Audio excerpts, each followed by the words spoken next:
ओम नमः शिवाय।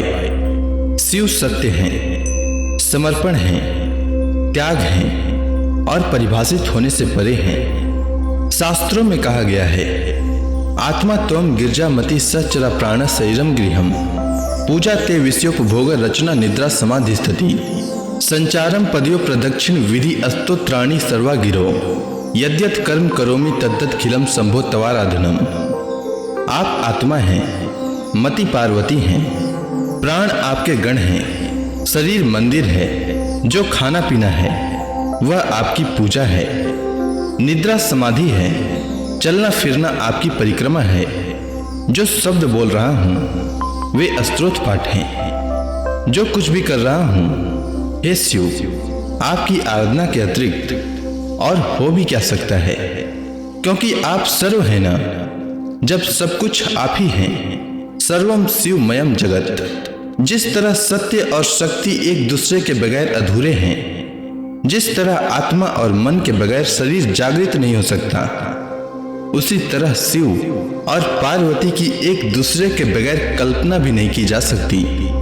प्रदोष का दिन एक ऐसा अवसर है जब मनुष्य अपने में अंतर्निहित सत्य स्वरूप शिव और ऊर्जा के रूप में विद्यमान शक्ति को एकाकर कर सकता है। आज गुरु प्रदोष है और प्रदोष के दिन भगवान शिव और माता पार्वती की पूजा करनी चाहिए, साथ ही प्रदोष व्रत की कथा सुननी चाहिए। तो आइए सुनते हैं गुरु प्रदोष व्रत कथा। एक बार इंद्र और वृत्तासुर की सेना में घंघोर युद्ध हुआ। देवताओं ने दैत्य सेना को पराजित कर नष्ट भ्रष्ट कर डाला। यह देख वृत्तासुर अत्यंत क्रोधित हो स्वयं युद्ध को उद्यत हुआ। आसुरी माया से उसने विकराल रूप धारण कर लिया। सभी देवता भयभीत हो गुरुदेव बृहस्पति की शरण में पहुंचे। बृहस्पति महाराज बोले, पहले मैं तुम्हें वृत्तासुर का वास्तविक परिचय दे दूं। वृत्तासुर बड़ा तपस्वी और कर्मनिष्ठ है। उसने गंधमार्दन पर्वत पर घोर तपस्या कर शिव जी को प्रसन्न किया। पूर्व समय में वह चित्ररथ नाम का राजा था। एक बार वह अपने विमान से कैलाश पर्वत चला गया।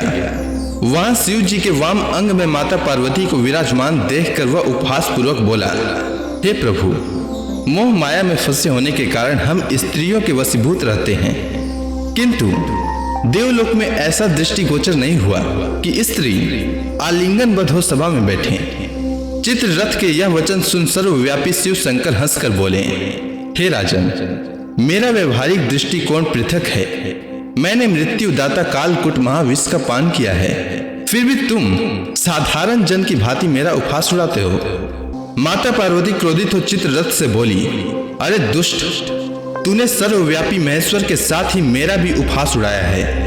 अतएव मैं तुझे वह शिक्षा दूंगी कि फिर तू ऐसे संतों के उपहास का दुस्साहस नहीं करेगा। अब तू दैत्य स्वरूप धारण कर विमान से नीचे गिर, मैं तुझे श्राप देती हूँ। जगदम्बा भवानी के अभिशाप से चित्ररथ राक्षस योनि को प्राप्त हुआ और त्वष्टा नामक ऋषि के श्रेष्ठ तप से उत्पन्न हो वृत्तासुर बना। गुरुदेव बृहस्पति आगे बोले, वृत्तासुर बाल्यकाल से ही शिव भक्त रहा है। अतः हे इंद्र, तुम बृहस्पति प्रदोष व्रत कर शंकर भगवान को प्रसन्न करो। देवराज ने गुरुदेव की आज्ञा का पालन कर बृहस्पति प्रदोष व्रत किया।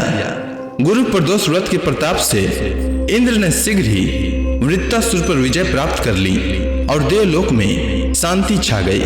अतः प्रदोष व्रत हर शिव भक्त को अवश्य करना चाहिए। उम्मीद है आपको गुरु प्रदोष व्रत कथा अच्छी लगी होगी। अगर आपको यह कथा अच्छी लगी हो तो कमेंट सेक्शन में ओम नमः शिवाय लिखना न भूलें। धन्यवाद।